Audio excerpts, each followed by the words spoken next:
I want to welcome our first panel of the day on worker power. And let me quickly introduce our three powerful panelists, amazing women, amazing organizers.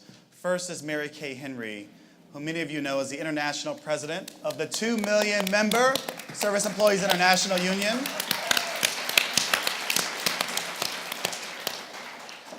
And there's so much to say about these three women, so I'm going to be very brief. You can Google them when you're allowed to use your phones again, when Baratunde allowed you to do that.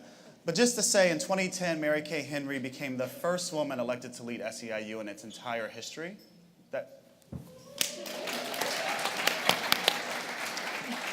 And one reason why we showed you that video is because she has been recognized with so many of the leaders in her union for propelling the fight for living wages embodied in the historic movement known as the Fight for 15. Talk about a bold idea. The Fight for 15 and a union.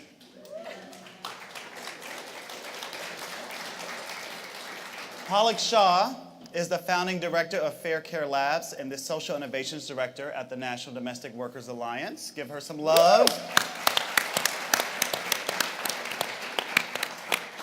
Palak leads the overall strategy for the labs, and her career spans public, private, and nonprofit sectors. She's served in government, she's founded organizations, and she also, I didn't know this, was trained not only as a political scientist, but also as a journalist. She is a kick-ass organizer, so please give some love to Palak. And last but not least is Andrea Dehlendorf, who is the co-director of the organization United for Respect, an innovative national organization of people working in the retail sector. Welcome, Andrea. She has been an organizer for over 20 years in a range of unions, but especially has pioneered and innovated a new model of organizing retail workers, whether at Walmart or Toys R Us. And I know that she got her start with a union where I actually got my start, and that's Unite Here, the Hotel Workers Union. So again, welcome Andrea to our panel. I know it's early, I'm making you clap a lot, okay.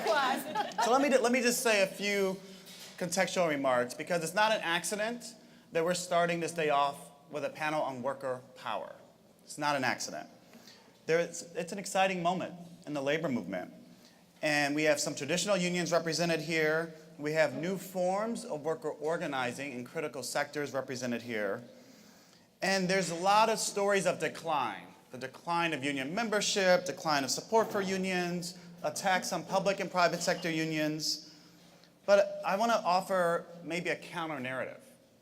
Because what we know is that as of last year, 6 out of 10 Americans, 62%, approve of labor unions. That's the highest number since 2003 of support for labor unions. It's actually higher as you go down in age, by the way.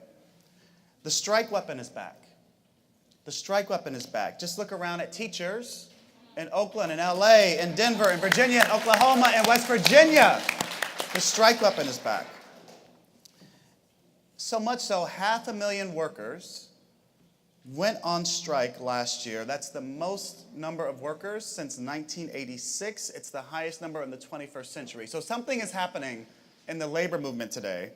And I want to start with Mary Kay, because in many ways, the Fight for 15 and a union and what we saw many years ago in terms of disruptive one-day strikes by fast food workers, and especially workers of color and women of color, you might say was a catalyst to this current wave of strikes. So talk to us about the Fight for 15. I had an incredible experience in Memphis a year ago where a West Virginia teacher went up to one of our fast food movement leaders and said, I watched you strike in 12 and then in 13, and I have to admit to you, I thought it was ridiculous.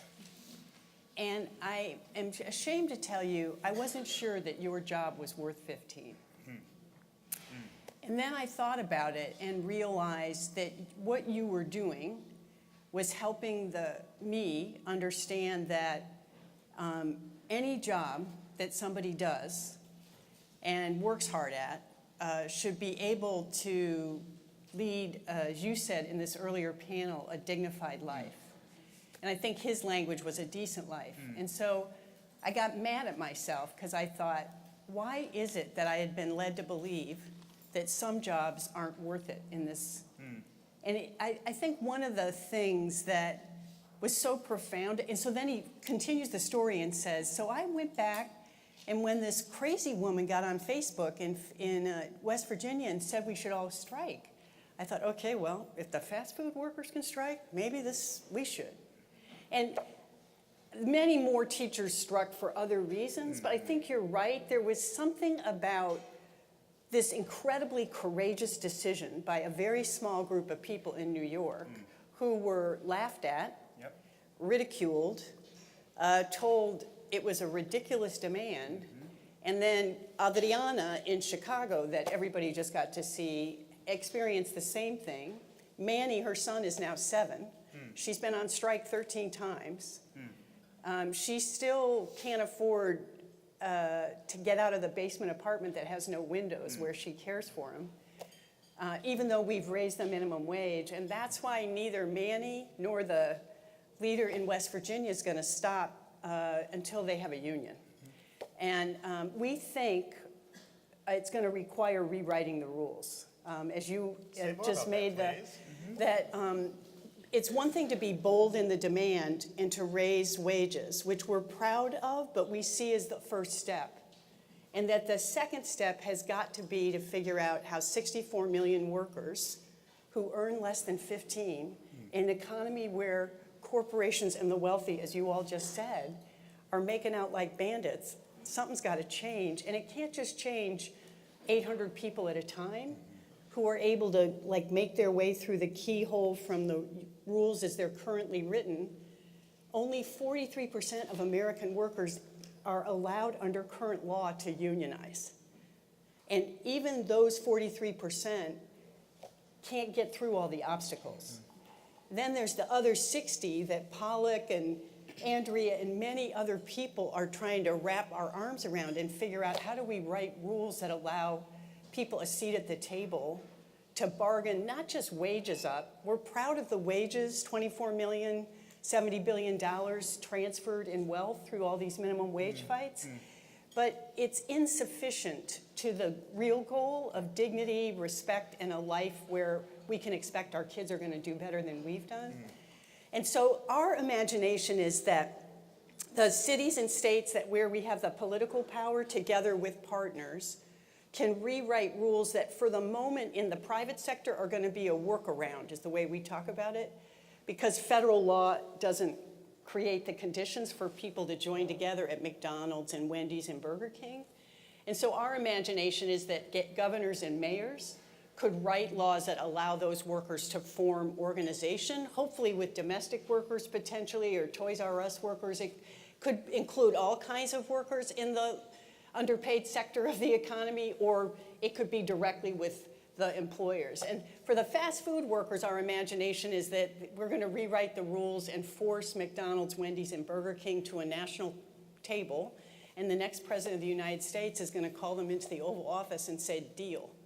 Just like you've dealt in Australia, New England, New Zealand, other parts of the world, those companies pay living wage, job salaries, and the hamburgers only cost 25 cents more. So there's all this myth making about it. So in our imagination, Dorian, there's lots of things you're going to hear on this panel about the ways in which we're trying to push against corporate power and a government that has exited the stage in advocating for working people. And we're going to elect people that you just heard Natalie talk about that I think are willing to be bold when workers are organizing and in motion, making a demand and disrupting the status quo in a way that captures our attention and changes the hearts and minds of people like that West Virginia teacher.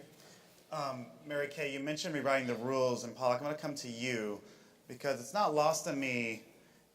This conference, this convening is called Bold versus Old, which is just being provocative to get you in the room. So thanks for coming, everybody. But, we're hearing a lot about the Green New Deal, yeah? And there's 2 words in there that we might consider old, New Deal, which was bold. But that bold spurt in the 30s of legislation that empowered people left some folks out. And Palak, you've spent your career rewriting the rules for those workers, particularly domestic workers, who at the time were considered black women and therefore were excluded from the rules and the rights to organize. Talk to us about a Care Worker Bill of Rights, Domestic Worker Bill of Rights. How are you rewriting the rules for the 21st century economy for those excluded and marginalized?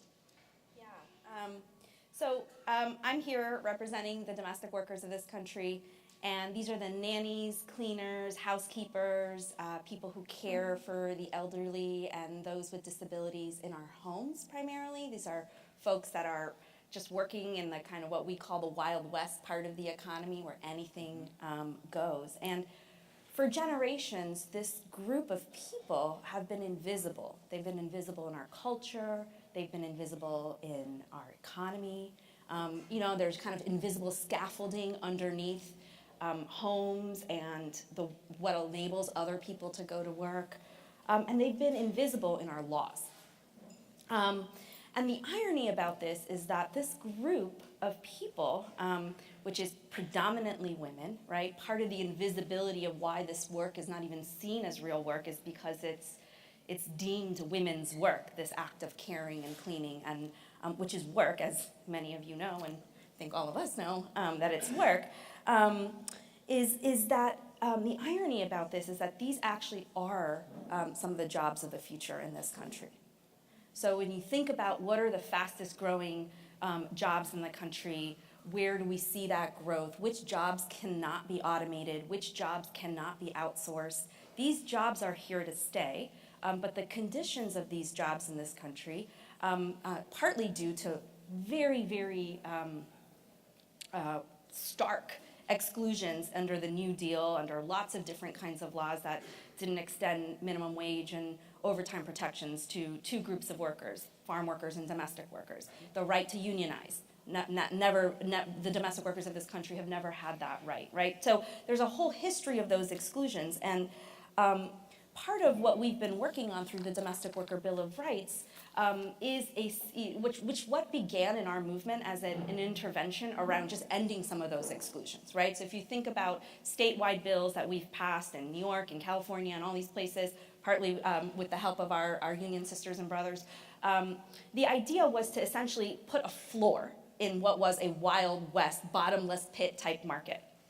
And the challenge with that is it's a disaggregated labor market, right? If you have 2 million workers, unlike corporations, these workers are not going to work in a factory and they're not working in firms, they're working in homes. And so the traditional strategies of, you have a lot of workers trying to create change in a context, those conditions are also not there for this sector. And so while the 1.0 of our legislation really tried to put those just basic floors and those exclusions, we've began to work on 2.0 now, which is really about extending some of the other benefits that workers and unions and others have had to say, okay, you know what, how do we, in our own sector, because of these dynamics, create enforcement mechanisms? How do we create an opportunity for the workers to come together? And I'm happy to report that in Seattle, we've passed a 2.0 bill that begins to experiment with that, right?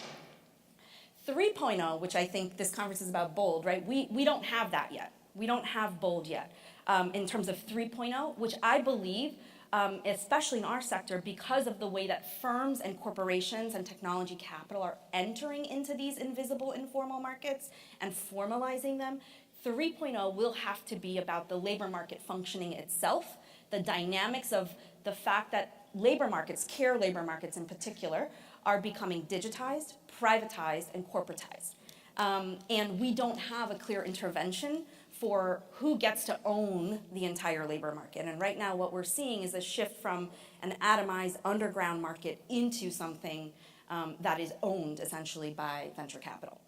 So we will need an intervention for that. Lastly, I'll just close by saying, in some ways, the conditions of domestic work, you can think about us as canaries in the coal mine. The conditions of domestic work is really where more and more Americans in this economy are experiencing. Working without contracts, cobbling together hours, not really having the security, not having voice at work. Those conditions require us, in some ways, I think part of what we're doing can offer some way forward, and there's a lot to learn from our experience. What we're hoping, and I think what we're trying to do, is augment this legislative strategy, right? Because of the dynamics that I've been talking about, with the fact that we have a lab and we've built the first portable benefits platform, and we're reimagining what worker organization could look like in a flat digital infrastructure. Not to say that we're not concerned about power and ultimately the power of collective action, we are, but that because of our conditions, we're able to push the edges and the envelope around what form that will take in the 21st century. Thanks, Palak. Andrea, we love to be consumers in this country. We love retail. We love buying cheap crap. We love buying more and more of it, whether it gets delivered to us. I have a puppy, so I like, Chewy.com right now because it's really convenient. Get all puppy toys. So talk to us about why retail should be thought of from a worker perspective, and why you're picking on Toys R Us. Great. So thank you, Dorian. So we should care about retail because it's the largest private sector employment group in the country. There's 16 million people who are working in retail, and it is going through a complete structural transformation, not just because of technology and automation, but because of the forces of corporate concentration and Wall Street, frankly. And actually, to bring that to life, what we've done with Toys R Us is really the best example.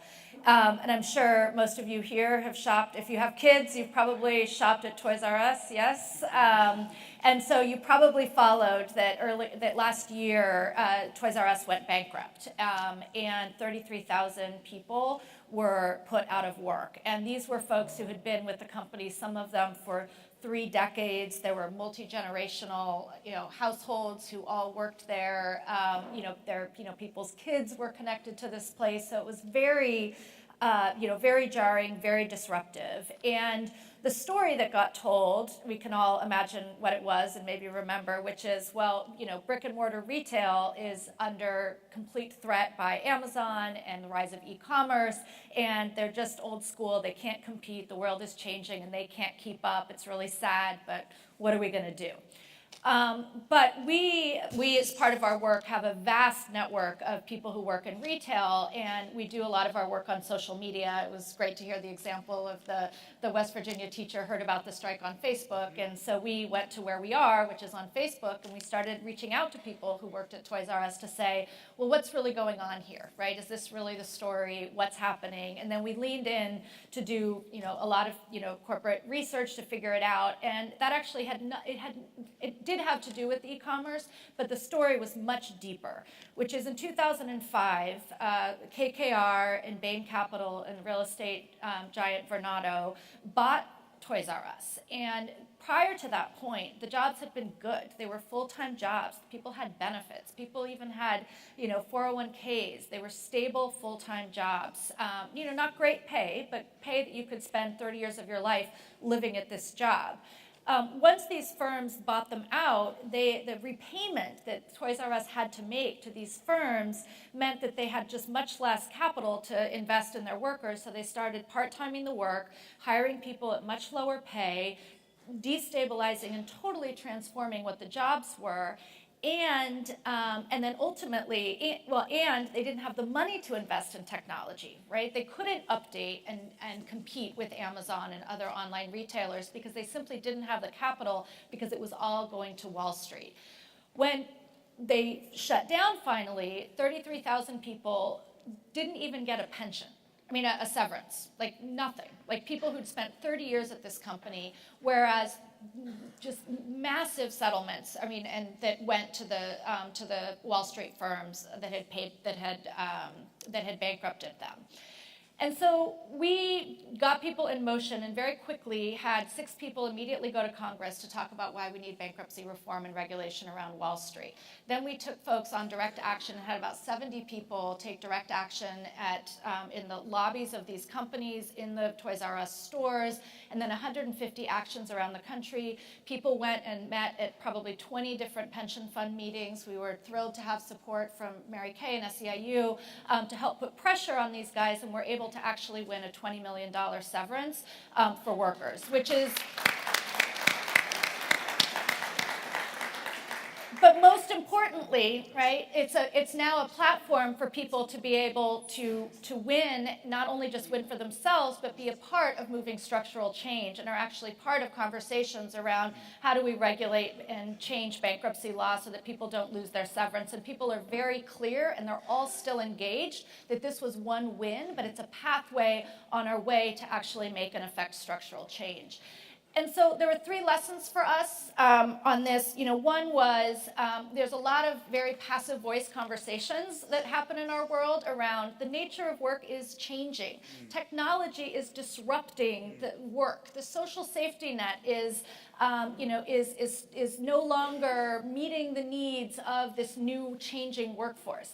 But there are very specific human people who are making these decisions. There are very specific corporate actors who are making these decisions, and it is as much about financialization and it is as much about corporate concentration as it is about technology, and it is the way that technology is being deployed to extract from the labor of people and to reduce standards. Like that is the most important story, and we need to shift the way that even all of us in the progressive movement, frankly, talk about the future of work and the changing nature of work. Like it is being changed by people who are taking money out of the hands of the people who produce that value in the first place. The second piece is that structural change. We need structural change. We can't just regulate around the edges. And frankly, even where we are able to win and have good change and approach it incrementally, it can all just get wiped out by a private equity company, right? I mean, it's just in the same way that there's been exclusion through the years for domestic workers, all of the gains that we're getting now can disappear in an instant if we do not regulate these institutions in a more structural way and transform this. And then the third thing, and which is most exciting, is working people. All of the activity that I just described that we did with Toys R Us, we're not doing that.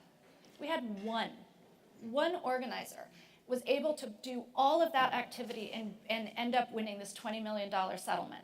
And people are ready and they want to do it, but we need to be going to them where they are, and we're really committed, we do a lot of our work on Facebook and social media because that's where people are, and you can talk to thousands and tens of thousands and hundreds of thousands of people that way. And it's not just you're talking at them, you're actually connecting to them, and people are taking action in the real world, right? Like people are going on strike because of messages and connections and communities that they're building online, and people are ready to do this. We just need to offer something bolder that they can plug into to make it really worth their sacrifice and risk. So, yeah. Can I just add? Go jump in. I'm just curious, Andrea, when you paint the picture, the third thing I think is we want permanent, powerful, independent organizations of millions of workers that will enforce the regulation, elect the people, right? I think you cut yourself short. The third thing you're saying is, in addition to the first two, we have to figure out how, between pushing from the organizing and making the breakthroughs on the 20 million, on the Seattle, on raising wages across the country, how those victories feed the creation of permanent worker power. That's right. Yeah, absolutely. And frankly, even that we have to fundamentally change the accountability with corporations and with Wall Street, where there is actually an institutionalized voice for working people to determine the practices and policies of those and regulate those entities. Right. And it has to be structural, right? And that we have to just change the rules in order for people to have structural power there. So that's spot on, because what I've heard in the conversation thus far is the need for organizing workers from the bottom up to build collective power with employers, but also to rewrite the rules. And it's not lost on me. I think I saw Wilma Liebman in the audience, who was the former chair of the National Labor Relations Board. And she and so many others spent there's a lot of decades of work to rewrite labor law to empower workers. And Andrea, what I heard you also say is, and if Felicia was back on stage, she would say, well, you also have to tame the top. So you have to write rules around, you have to think about corporate governance in addition to the rights to organize and the rights for workers to come together. So talk to me about some of the bold ideas of rewriting the rules that both empower workers, but also in some ways, dare I say it, democratize companies or firms in the economy that provides economic security, shared prosperity for everybody. So talk to us about some of these bold rules. Yeah, I mean, for us, there's three things that we think about on this. One is, we need to restructure fundamentally the way that corporations act, and workers should be on the boards, not as individuals, but tied to the institutions that hold and institutionalize worker power. And corporate, we have to hold them accountable to actually also to communities, right? Not just to investors, because right now the fundamental problem with is short-termism, and that there's not an investment in long-term health of working people, of communities, and of the company. And so I think that there has to be a policy shift there. I think the second thing is that we have to regulate the exploitative extractive practices. We have to break up corporate monopolies. We have to move, we have to regulate the way that Wall Street invests and the accountability with that. And then I think, so I think those are the two things that we're thinking about a lot.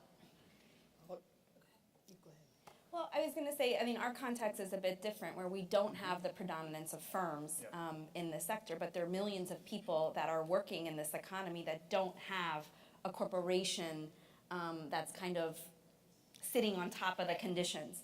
And so I think in conjunction to where we come together here in terms of the various contexts is that people should have a say, right, in determining their future. That's really the crux of this. And there's so many ways in which people don't have the power that they deserve in order to be able to shape their futures. Now, in our sector, I think we're joining the rest of you all, where corporations are now beginning to shape the way that the domestic work sector is forming, in the sense that corporations are now changing the way people find each other online, mediating the labor market.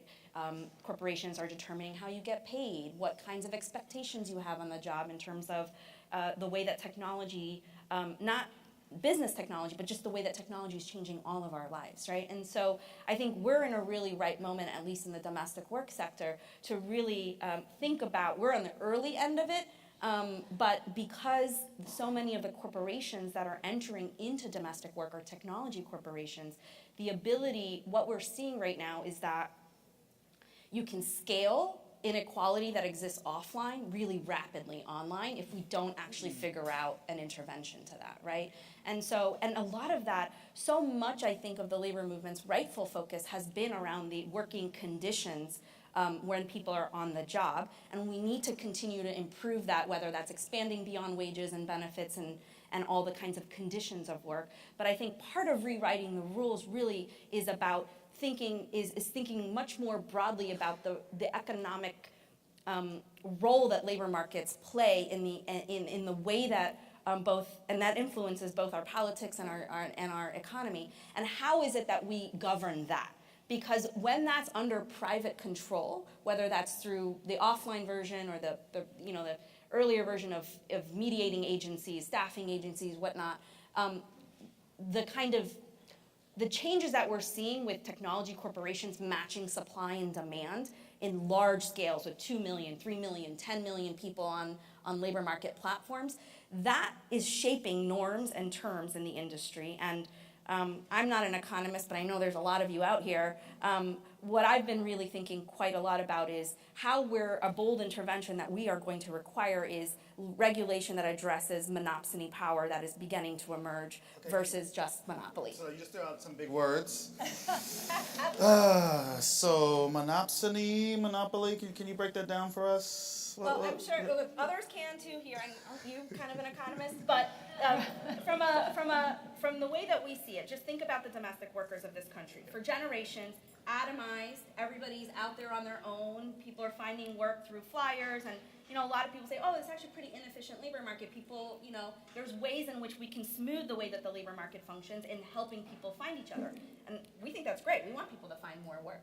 The challenge that we're seeing is when it gets mediated through a corporation, right? Whether that's an Uber or whether that's a Handy or whether that's an Urban Sitter or whatever it is. There's a long litany of firms that are now playing this role of matching. What's happening is that intermediary platform is actually exerting a tremendous amount of control over the kinds of jobs, the terms of work, even if they're not securing the end arrangement, when they're not actually, the power that they have around the governing of the labor market is something that I believe a corporation should not have the unitary responsibility and hold, right? So to Andrea's point around co-determination, especially around labor markets, there should, in some ways we could think about them as quasi-public spaces, right? That they should have stakeholders that are all participating in that labor market governing the way that that labor market functions. I mean, Mary Kay, Palak, what you just said, wow.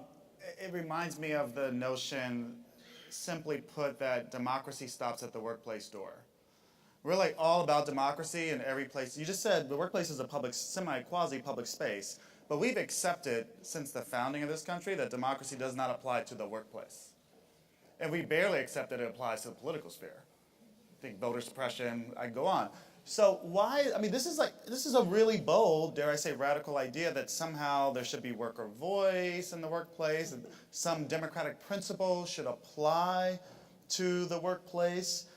How do you think about that? Because people often forget when the Fight for 15 was launched, it was the Fight for 15 and a union, and that gets at the democracy, right, piece. So talk to me about how you and SEIU think about that question in terms of rewriting the rules as well. Yeah, we're trying to think about the next phase of the Fight for 15, about making a demand for unions for all as central to how we exercise the political power of our 2 million members in the Fight for 15.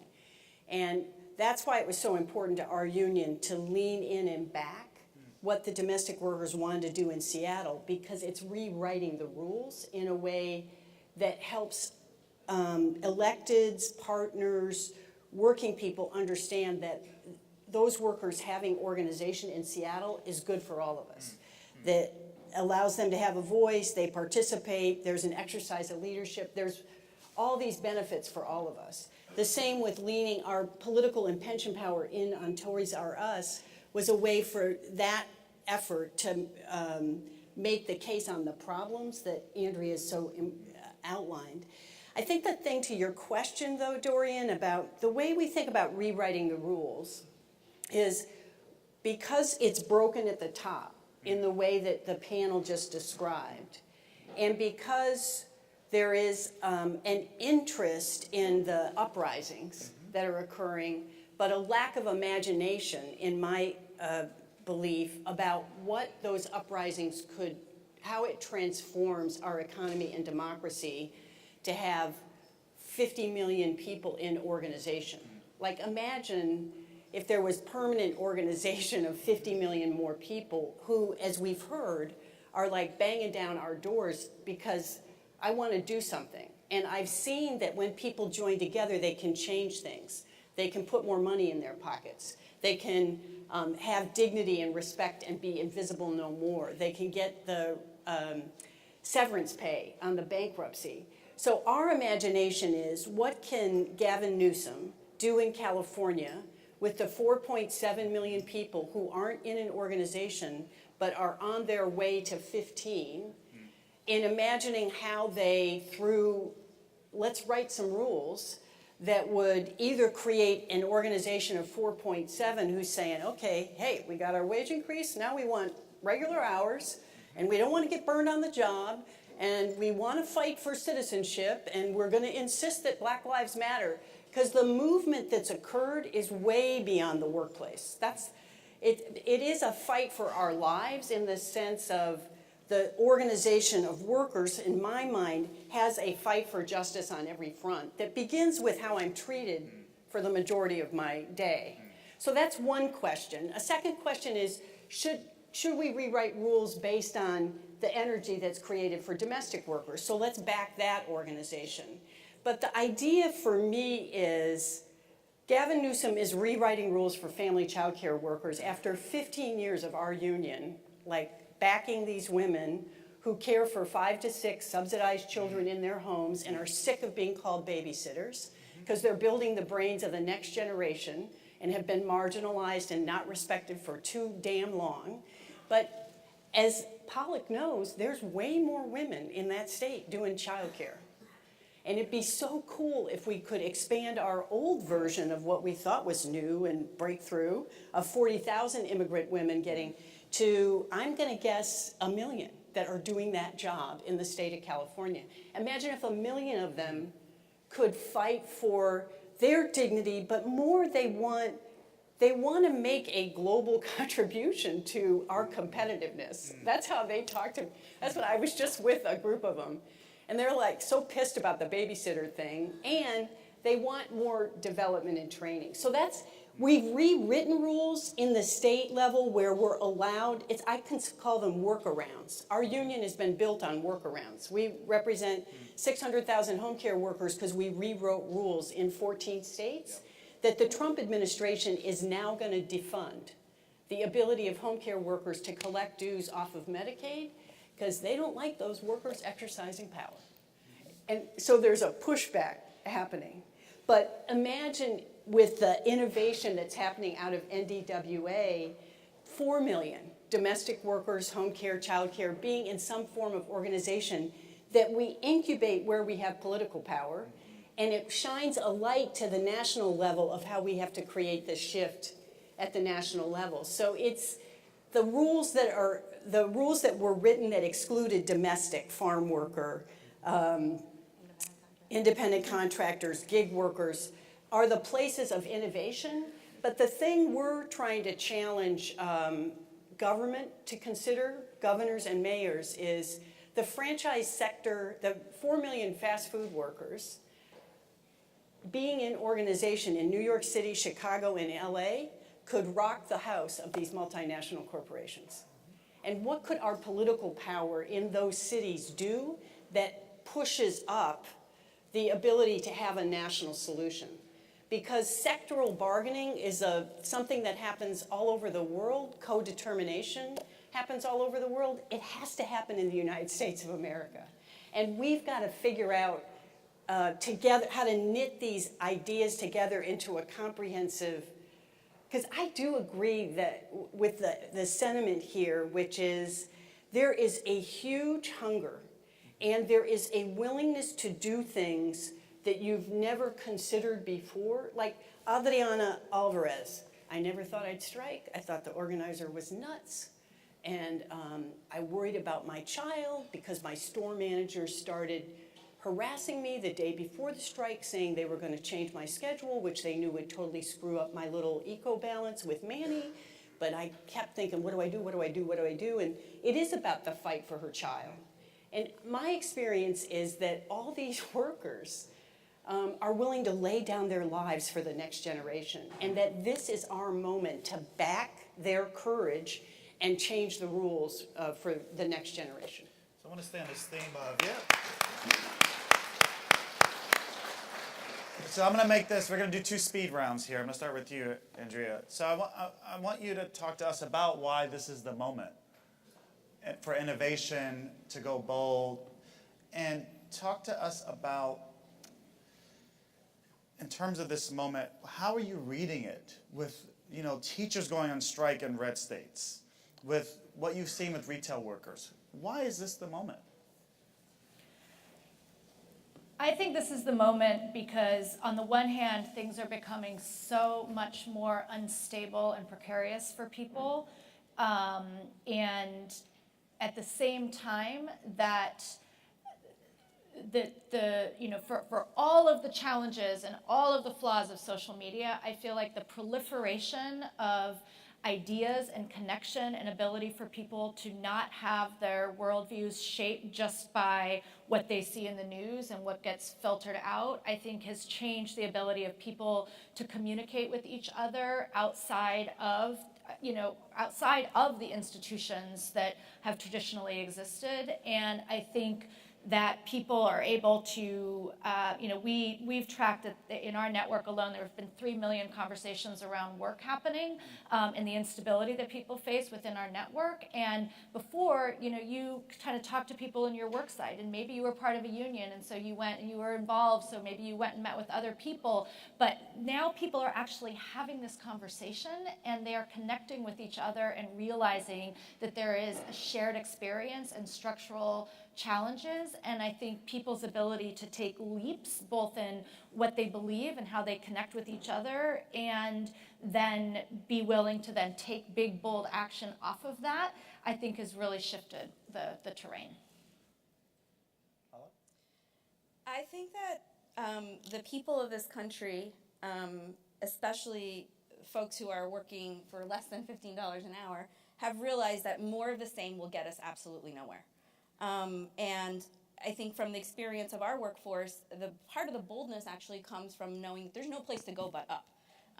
And so I think in some ways, that's why I think the people and the workers are so much further ahead than the policymakers and the chattering class and people like me who come to these conferences. And, but the idea that there is no way to advance unless we actually be bold in this moment. There's just no way to do it. I think we've had many, many decades of just kind of status quo at the edges, and I think the folks in this country are clear that and whether they voted for Trump or whether, it's kind of like that energy around like what we have is not working is really what's driving force in this country right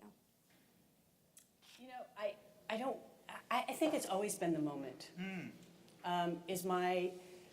I've been doing this work for 38 years, and I started in Fresno organizing nursing home workers who were just as angry and just as pissed off about the inequality that they faced every day.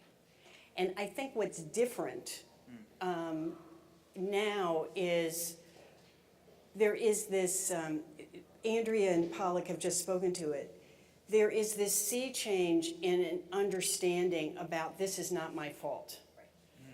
Terrence Wise, our fast food leader in Kansas City, went in front of the House subcommittee and took bullets from the Republican congressmen that were incredibly disrespectful. And, he said to me afterwards, Mary Kay, it's my whole life.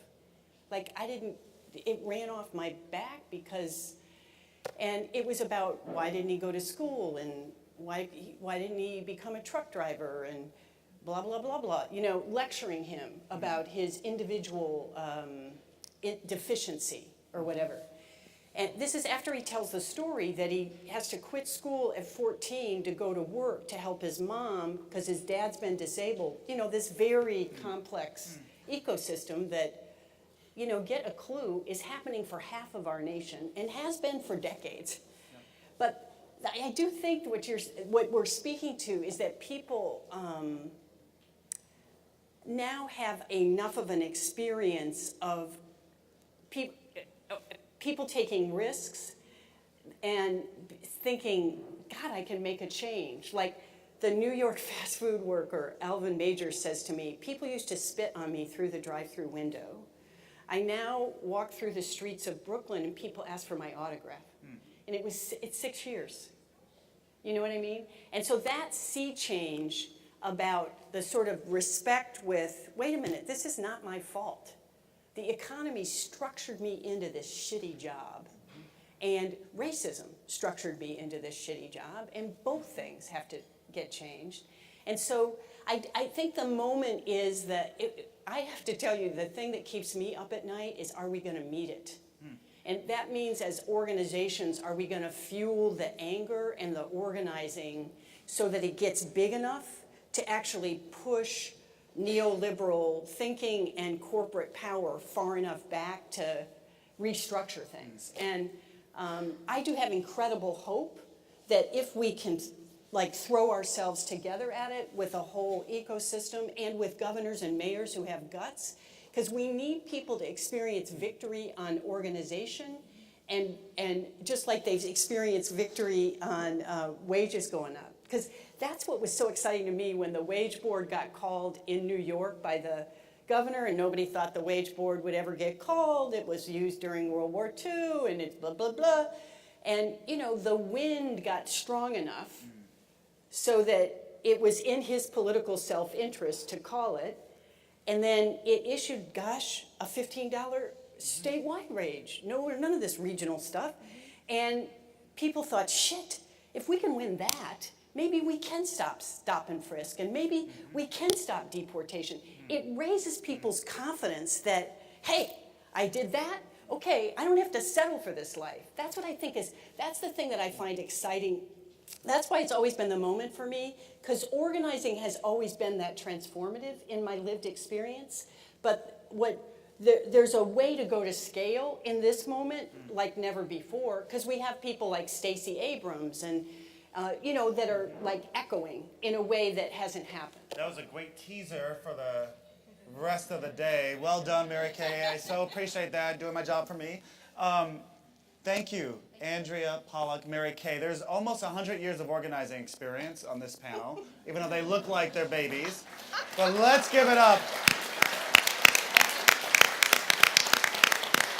And let me just say, I hope this discussion has whet your appetite for more to come. But you should also be sure to follow these incredible leaders on Twitter, on Instagram. Baratunde, is Instagram back up? Nope. Okay, so do it tomorrow, whenever it's back up, before we regulate them. With that, join me in thanking this amazing panel, and I'll toss it back to Baratunde.